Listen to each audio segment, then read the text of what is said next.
Ya, sudah. Jadi mendidik anak itu porsinya antara diberikan kepada pendidik di luar rumah, misalnya guru TPG, TPA atau sekolah, ya, dengan kapasitas orang tua sendiri. Iya, Ini itu sebenarnya sesuai tahapan itu, Mas Elmi. Oh, ada. Nah, sesuai tahapan.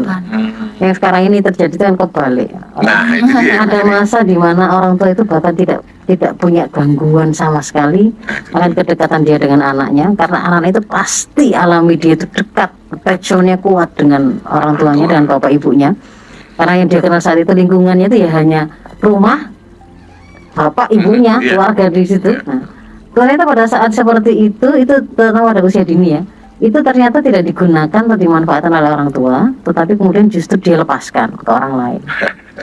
Pada saat kemudian akhirnya di situ tidak terbangun kedekatan, kan begitu kan ya, karena itu sebenarnya kesempatan mereka tapi tidak mereka ambil.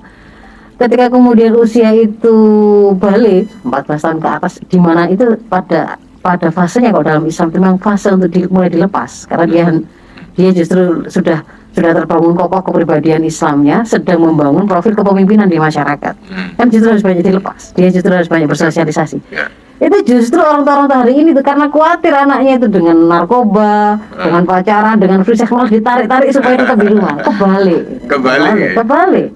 Padahal sudah anak itu harusnya dilepas dengan tenang, dia malah ketakutan, disuruh di rumah, nggak boleh kemana-mana, nggak boleh sama teman, begitu, karena khawatir disuruh ikut orang tuanya kemana-mana. Tapi pada waktu anak sebenarnya pada usia di mana memang oleh Allah dikasih privilege, bapak ibunya itu kasih keistimewaan, kasih kesempatan emas. Iki anakmu iki pancen iki apa-apa itu kamu tangan pertamanya, kamu lingkungan terbesar terbaiknya yang dia kenal, dia pasti akan ngetut kamu kemana-mana. Itu harus yang mulai dipakai, nggak dilakukan.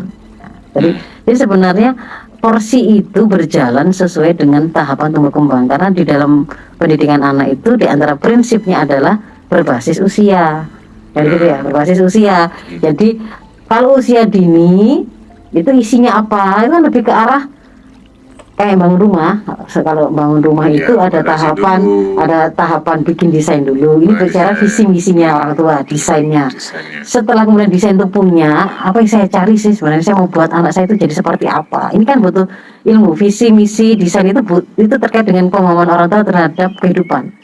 Maka dia akan cari gitu ya. Allah yang memberikan anak kepada saya sebenarnya menginginkan saya mencetaknya jadi seperti apa. Visi pendidikan itu buka, karena dia akan ketemu, harus jadi khalifatul fil ard, harus menjadi khairul ummah, begini itu dia harus tahu visi. Lalu kemudian setelah desain itu dibikin, ini modalnya ini kan ya kita siapkan biayanya, kita belanja semennya berapa, batu-batunya berapa dan seterusnya. Itu sebenarnya kalau dalam membangun pribadi anak itu adalah kita mestimulir sebanyak-banyaknya, menyiapkan fisik, emosi, naluri, kemampuan akal anak untuk kemudian siap nanti itu kemudian dibangun ya.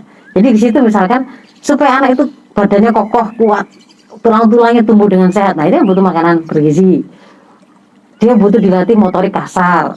Dia butuh dilatih tangan-tangan jemari ini itu bisa bergerak, motorik halus gitu kan ya. Dia butuh diajari untuk mengenal emosinya.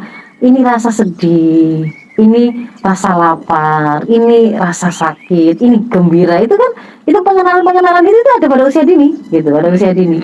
Nanti kalau kemudian termasuk otaknya itu kan, untuk kemudian proses berpikir itu membutuhkan otak yang sehat. Nah, itu kan juga butuh dia dijaga dari makanan-makanan bisa merusak otaknya, dari hal yang bisa mempengaruhi perkembangan otaknya, termasuk juga stimulasi, memberikan semua indera-inderanya kan, memberikan informasi, ini benda namanya ini mobil ini itu kan semua itu kita sampaikan itu ya.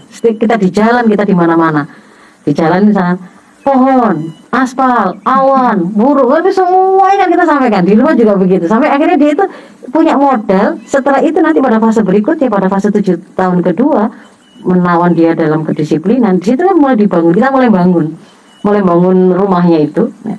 Berawal dari bangun fondasinya, pastikan kuat, kokoh, lalu bangun bangunan di atasnya.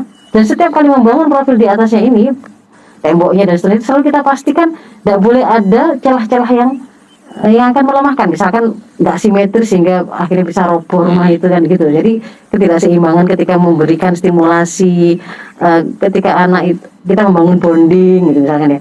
Kalau anak itu cuman ngerti orang tuanya itu cuman marah-marah tok dan hanya mencela kalau dia salah, tapi minus memberikan apresiasi dan pujian, itu kan nggak imbang. Jadi itu contoh, berarti setiap kali membangun di atasnya itu tuh selalu dipastikan kuat sampai kemudian setelah itu tegak, ya kita bicara bangunan itu sudah tegak, kita baru bicara profil khas lain yang hendak kita buat pada bangunan itu. Bangunan itu ada bangunan dasar, ada bangunan khas lainnya. Misalkan dia mau jadi rumah makan, apakah jadi masjid, apakah dia jadi gedung pertemuan, kan beda-beda. Anak juga begitu.